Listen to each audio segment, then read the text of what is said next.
السلام عليكم ورحمة الله وبركاته. إن الحمد لله نحمده ونستعينه ونستغفره ونعوذ بالله من شرور أنفسنا ومن سيئات أعمالنا. من يهده الله فلا مضل له ومن يضلل فلا هادي له. أشهد أن لا إله إلا الله وحده لا شريك له، وأشهد أن محمدا عبده ورسوله. يا أيها الذين آمنوا اتقوا الله حق تقاته ولا تموتن إلا وأنتم مسلمون. يا أيها الناس اتقوا ربكم الذي خلقكم من نفس واحدة وخلق منها زوجها وبث منهما رجالا كثيرا ونساء، واتقوا الله الذي تساءلون به والأرحام إن الله كان عليكم رقيبا. يا أيها الذين آمنوا اتقوا الله وقولوا قولا سديدا يصلح لكم أعمالكم ويغفر لكم ذنوبكم، ومن يطع الله ورسوله فقد فاز فوزا عظيما. أما بعد، فإن أصدق الحديث كتاب الله، وخير الهدي هدي محمد صلى الله عليه وسلم، وشر الأمور محدثاتها، وكل محدثة بدعة، وكل بدعة ضلالة، وكل ضلالة في النار. أما بعد، فاتقوا الله تعالى واعرفوا نعمته عليكم بهذا العيد السديد، فإنه اليوم الذي توج الله به شهر الصيام، فإنه اليوم الذي توج الله به شهر الصيام وافتتح به أشهر الحج إلى بيته الحرام، وأجزل فيه للصائمين والقائمين جوائز البر والإكرام. فقد روي في الأثر أن يوم الفطر هو يوم الجوائز، وأن الصائمين يرجعون مغفورا لهم. ويدل عليه ما حدث في الصحيحين، ما ثبت في الصحيحين من أمر النبي صلى الله عليه وسلم الحيض أن يخرجن إلى المصلى يشهدن الخير ودعوة المسلمين ويعتزلن المصلى. قال الإمام الزهري رحمه الله: إذا كان يوم الفطر خرج الناس إلى الجبار، اطلع عليهم فقال: عبادي لي صمتم ولي قمتم، ارجعوا مغفورا لكم. Ndugu zangu Islam, mcheni Allah subhanahu wa ta'ala na itambueni neema ya Allah iliyopo juu yenu kupitia Eid hii tukufu, kwa sababu siku ya leo ni siku ambayo Allah subhanahu wa ta'ala anawavisha watu taji, kwa kuwavika taji la siku ya Eid baada ya kukamilisha mwezi mtukufu wa Ramadhan. Lakini mwezi huu wa Shawwal ndio mwezi wa kwanza katika miezi ya haji. Allah subhanahu wa ta'ala ni mwezi anaowalipa wafungaji na wale waliosimama usiku kwa kutekeleza ibada, kwa kuwapatia tuzo mbalimbali katika mwezi huu wa Shawwal ndani ya siku hii ya Eid. Imepokelewa katika athar kwamba siku ya Eid ni siku ya kugawanywa tuzo, na kwamba wale wafungaji waliofunga siku hii, wafungaji waliofunga Ramadhan siku hii ya leo, wanarudi wakiwa wamesamehewa madhambi yao. Na hili linathibitishwa na hadithi iliyoko katika Sahihain, Mtume sallallahu alayhi wasallam akiwaamrisha wanawake wenye hedhi waende kwenye viwanja vya Eid wakashuhudie khairi na da'wa ya Uislamu, lakini wajiepushe na kusali. Al-Imam Az-Zuhri rahimahullahu ta'ala asema, inapofika siku ya Eid ya Fitri, watu hutoka kwenda kwa Allah subhanahu wa ta'ala kwa ajili ya kumwabudu na kumtukuza viwanjani. Allah subhanahu wa ta'ala katika siku hii anawaambia waja wake: enyi waja wangu, hakika nyinyi mmefunga kwa ajili yangu na mmesimama usiku mwezi mzima kwa ajili yangu. Siku ya leo regeeni mkiwa mmesamehewa madhambi yenu. Tunamuomba Allah subhanahu tuwe miongoni mwa wale waliosamehewa madhambi yao. Mmoja katika wema waliotangulia alikuwa akiwaambia ndugu zake katika musalla wa Eid, anawaambia: yarji'u hadha al-yawma qaumun kama waladatuhum ummahatuhum, siku ya leo watu watarudi kama vile walivyozaliwa na mama zao wakiwa hawana dhambi. watu hawa wanasamehewa na Allah subhanahu wa ta'ala kwa kupewa tuzo kwa kuwa wao wamekamilisha saum, wamekamilisha qiyam cha Ramadhan, wametekeleza kile walichokitekeleza katika amri za Allah subhanahu wa ta'ala. Kilichobakia ni wao kulipo ujira wao na Mola wao subhanahu wa ta'ala. Wanapotoka watu kwenda kuswali swala ya Eid, unagawanywa ujira wao, wanarudi majumbani mwao wakiwa wameshakamilishiwa ujira wao na Mola wao subhanahu wa ta'ala. يقول سلمان الفارسي رضي الله عنه: الصلاة مكيال فمن وفي له ومن طفف فقد علمتم ما قيل في المطففين. فالصيام وسائر الأعمال هل على هذا المنوال، من وفاها فهو خيار عباد الله الموفين، ومن طفف فيها فويل للمطففين. سلمان الفارسي رضي الله عنه wasema, hii sala hii ambayo watu wanasali ni kipimo hiki. Yoyote atakayetimiza katika kukipimia kipimo hiki, na yeye atatimiziwa na Mola wake subhanahu wa ta'ala. Na nyinyi mmejua wale mutaffifin wanaopunja na kutotimiza katika vipimo vyao, Allah subhanahu wa ta'ala amewatahadharisha, wailul lilmutaffifin, ole wao, adhabu kali itawapata wale wenye kufanya mapungufu katika kilo na mizani. Ikiwa saum inaingia ndani yake na matendo mema yote yanaingia katika kipimo hiki, ikiwa katika mwezi wako wa Ramadhan ulipima kipimo chenye kutimia, ukatekeleza ibada za Allah subhanahu, basi siku ya leo na wewe utapimiwa vizuri katika mjazo wa Allah subhanahu wa ta'ala wa thawab. Lakini ukiwa ulipunja katika kipimo cha matendo ndani ya mwezi mtukufu wa Ramadhan, fawailul lilmutaffifin, ole wao wale wenye kupunguza katika vipimo. Hawaoni haya watu ambao walipima katika vipimo vyao vya shahawa na matamanio, wakajipimia madhambi mbalimbali kwa kuyatekeleza, lakini wakaacha kujipimia kilo katika ibada zao, wakaacha kujipimia katika swala zao.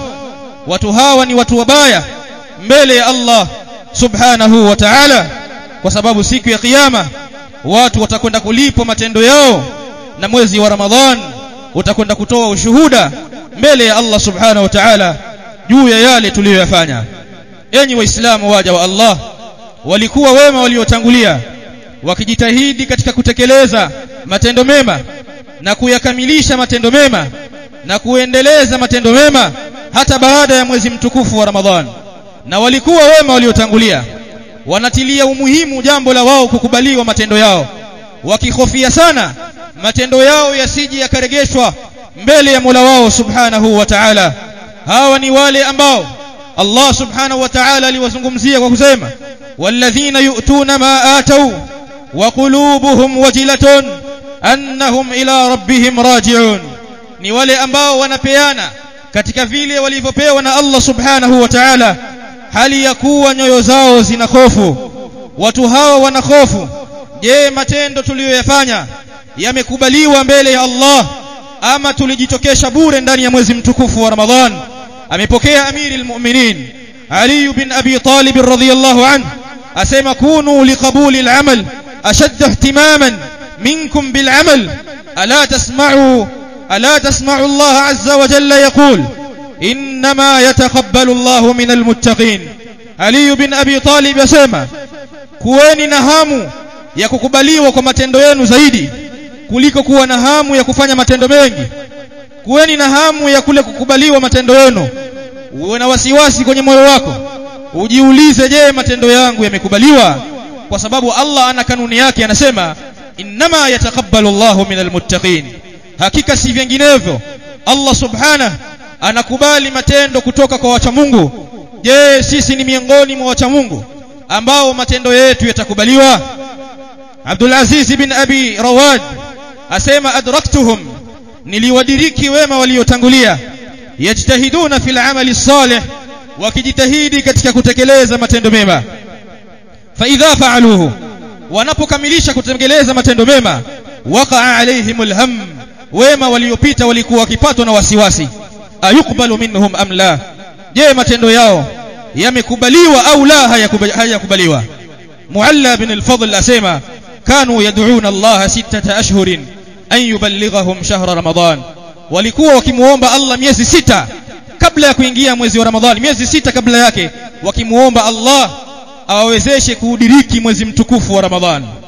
Thumma yad'una Allah 6 ashhurin an yataqabbala minhum, kisha wanamuomba miezi 6 iliyobakia baada ya kupita mwezi wa Ramadhani, ile miezi 6 ya mbeleni wanamuomba Allah subhanahu wa ta'ala Allah awakubalie matendo yao. Ndiyo maana Umar bin Abdul Aziz katika Eidul Fitr aliwaambia watu katika khutba yake, ayuhan nas innakum sumtum lillahi 30 yawma, enyi watu hakika nyinyi mmefunga kwa ajili ya Allah siku 30, wa qumtum 30 layla, na mmesimama usiku siku 30, wa kharajtumul yawm, na leo mmetoka kwa ajili ya kusali Eid, tatlubuna min Allah an yataqabbala minkum, mkitaka kwa Allah subhanahu wa ta'ala awakubalie matendo yenu. Bila shaka sote sisi tumetoka kwa ajili ya furaha, tumetoka kwa ajili ya kumshukuru Allah, tunamuomba Allah jalla wa ala atukubalie matendo yetu. Al-Hasan radhiyallahu anhu asema, hakika Allah subhanahu wa ta'ala ameujalia mwezi mtukufu wa Ramadhan kuwa ni sehemu ya waja wake kushindana. Wanashindana katika mambo ya khairi, wanashindana katika mambo ya kumridhisha Mola wao subhanahu wa ta'ala. Fasabaqa qaumun fafazu, kwa bahati nzuri katika mashindano hayo ya Ramadhan kuna watu walifaulu, wakatangulia, wakafaulu mbele ya Allah subhanahu wa ta'ala, wakajizolea thawabu zilizokuwa nyingi. Watakhallafa akharuna fakhabu, kuna wengine walibaki nyuma kwenye mashindano ya Ramadhani, watu hao wakala khasara. Falajabu min al-la'ib ad-dhahhak fi al-yawm alladhi yafuzu fihi al-muhsinun wa yakhsaru fihi al-mubtilun, ni ajabu iliyoje kwa wale wenye kucheza na kufurahika na kutokuendeleza matendo yao mema walioyaanza. Hii ni siku ya watu kufaulu. Kuna watu ambao wamefeli siku ya leo, Allah tuepushe miongoni mwa watu hao. Ibn Mas'ud radhiyallahu ta'ala anhu alikuwa akisema, natamani lau tungelimjua ni nani ambaye matendo yake yamekubaliwa tukampongeza, na ni nani ambaye matendo yake yamekataliwa, mtu huyu tukampatia tanzia, tukamliwaza, kwa sababu huyu aliyekataliwa matendo yake amejitokesha bure ndani ya mwezi mtukufu wa Ramadhan. Ndugu zangu Islam, Ka'bul Ahbar rahimahullahu asema, man sama Ramadhana, yoyote mwenye kufunga mwezi mtukufu wa Ramadhan, wa huwa yuhaddithu nafsahu annahu idha aftara ba'da Ramadhan annahu la ya'si Allah, dakhala aljannata bighairi mas'alatin wala hisab. Yoyote mwenye kufunga mwezi mtukufu wa Ramadhan huku akizungumzisha nafsi yake akiambia, mimi nikifuturu tu nitakwenda, sitomuasi Allah subhanahu wa ta'ala, nitaendeleza matendo yangu mema, huyu ataingia peponi bila masala wala hisab. Wa man sama Ramadhana, na atakayefunga mwezi mtukufu wa Ramadhan, wa huwa yuhaddithu nafsahu, akizungumzisha nafsi yake kwamba idha aftara ba'da Ramadhana asa rabbahu, kwamba akifuturu tu katika mwezi wa Ramadhan atamuasi Allah, atarejelea sigara zake, atarejelea miraa yake. Siku ya leo siku ya kusamehewa madhambi, watu watarejelea miguka yao, watu watarejelea zina, watu watarejelea kamare. Faya subhanallah, watu wamepotea kiasi hiki. Siku ambayo watu wanagawanyiwa tuzo, wao wanarudi katika maasiya. Yoyote ambaye amefunga mwezi mtukufu wa Ramadhan kisha anaiambia nafsi yake kwamba mimi nikifungua tu nitarudia maasiya yangu, fasiyamuhu alayhi mardud, saumu yake hiyo imekataliwa, haijakubaliwa kwa Allah subhanahu wa ta'ala. Ibadallah, tujue kwamba hata ukiwa mwezi wa Ramadhani umekamilika, matendo ya muumini yanaendelea, hayakatiki. Wa'budu rabbaka hatta ya'tiyaka al-yaqin, Allah ametuamrisha tumwabudu yeye mpaka yatakapotukupata mauti. Ya ayyuhalladhina amanu taqullaha haqqa tuqatih wa la tamutunna illa wa antum muslimun. Allah akatuhimiza kama tusife isipokuwa tufe hali ya kuwa sisi ni Waislamu, na matendo ya mwanadamu yanatakana yaendelee hata baada ya Eid. Huu ndio utaratibu aliotuwekea Mtume sallallahu alayhi wa alihi wasallam. Hata kama mwezi wa Ramadhani umeisha, lakini saumu bado inaendelea. Fasiyamu la yazalu mashru'an walillahi alhamd fil 'ami kulli, saumu bado ipo ndugu zangu Islam katika mwaka mzima. Fa'an Abi Ayyub al-Ansari anna an-nabiy sallallahu alayhi wa sallam qala, man sama ramadhana thumma atba'ahu 6 min shawwal kana ka siyami ad-dahri. Mtume sallallahu alayhi wasallam asema, yoyote mwenye kuufunga mwezi mtukufu wa Ramadhan kisha akafuatilia baada yake kwa kufunga siku 6 za Shawwal, huyu ni kana kwamba amefunga mwaka mzima. Ukiongezea na siku 6 za Shawwal, ni kana kwamba ujira wako umefunga mwaka mzima. Na katika kuzoea jambo la saumu baada ya Ramadhan zina faida nyingi. Miongoni mwa faida za Shawwal ni kwamba kufunga 6 za Shawwal zinakamilisha ule ujira wa mwaka mzima wa Muislamu. Lakini kadhalika saumu ya Shawwal ni kama vile baadia, kama vile kwenye swala zipo swala ambazo zina baadia, kwa baada ya swala unaswali mara 2 au 4. Basi hivi Shawwal 6 zake pia ni kama vile baadia baada ya faradhi ya mwezi mtukufu wa Ramadhan. Malengo yake nini? Hii saumu ya sunna itakamilisha mapungufu yaliyotokea katika saumu zetu za faradhi katika mwezi mtukufu wa Ramadhan. Lakini kadhalika kitendo cha mtu kuendelea kufunga baada ya Ramadhan akafunga 6 za Shawwal, hii ni dalili kwamba matendo yake yamekubaliwa ndani ya Ramadhan.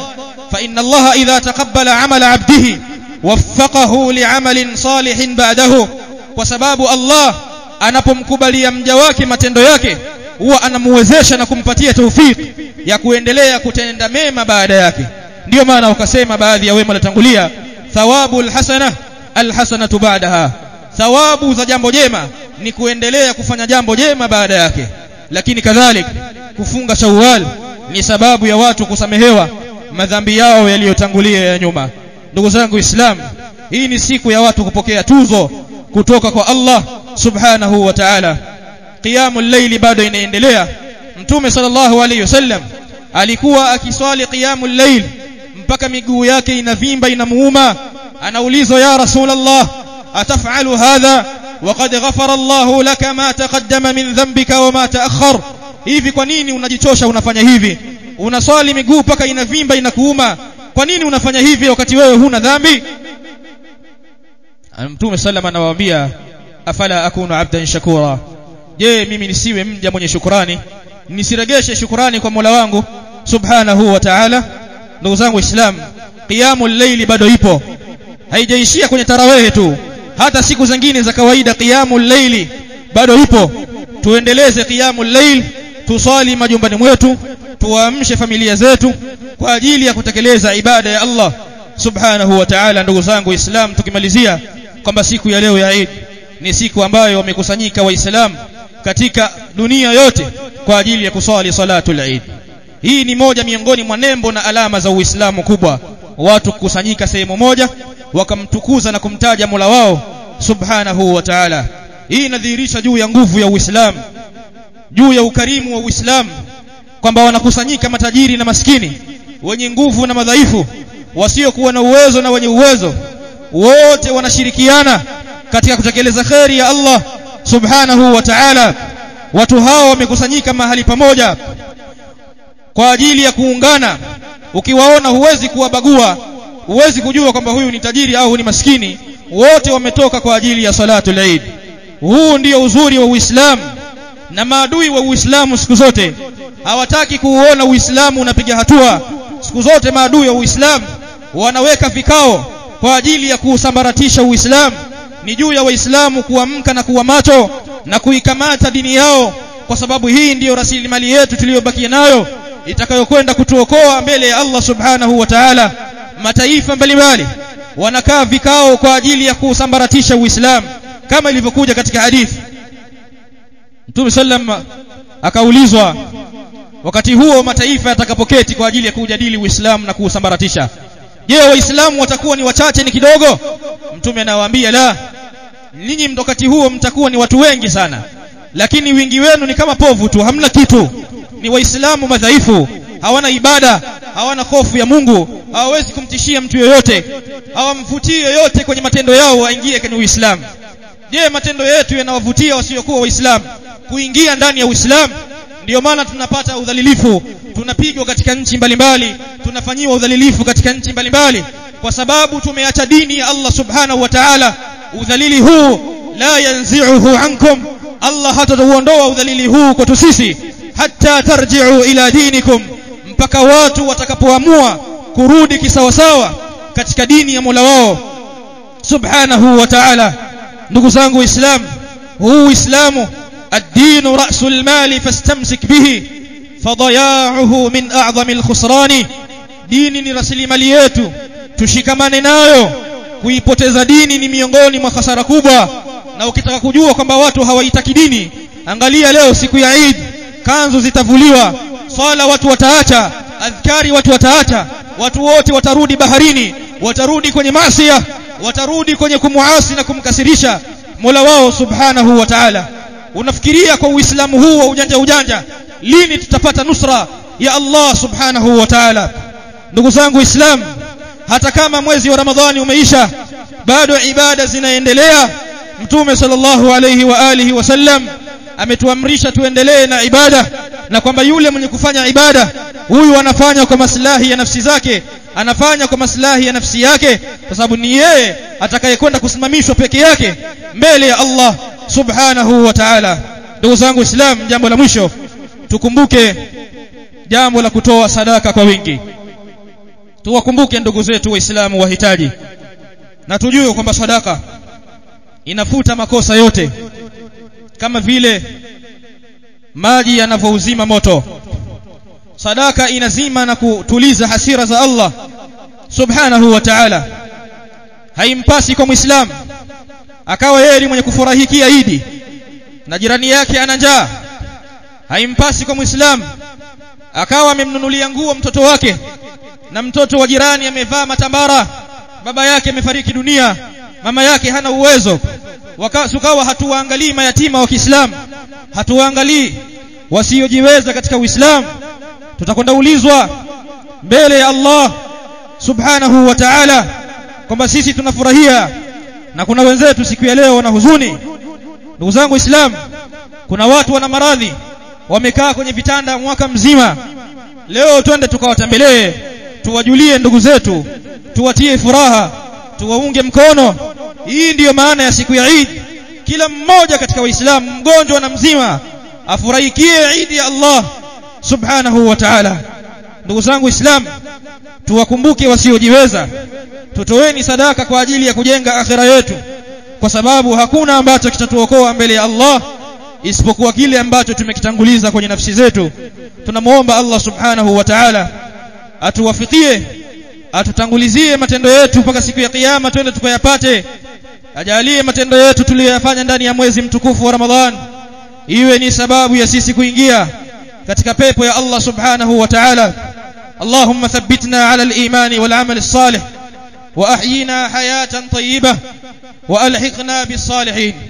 اللهم أعد علينا شهر رمضان المبارك أعواما عديدة وأزمنة مديدة ونحن والمسلمون في أمن وإيمان. اللهم شتت شمل الأعداء ونكس أعلامهم واضرب بعضهم ببعض وأنزل عليهم غضبك. اللهم أعز الإسلام والمسلمين وأذل الشرك والمشركين ودمر أعداءك أعداء الدين وانصر المستضعفين في كل مكان. اللهم اغفر للمؤمنين والمؤمنات والمسلمين والمسلمات الأحياء منهم والأموات إنك سميع قريب مجيب الدعوات. عيدكم مبارك.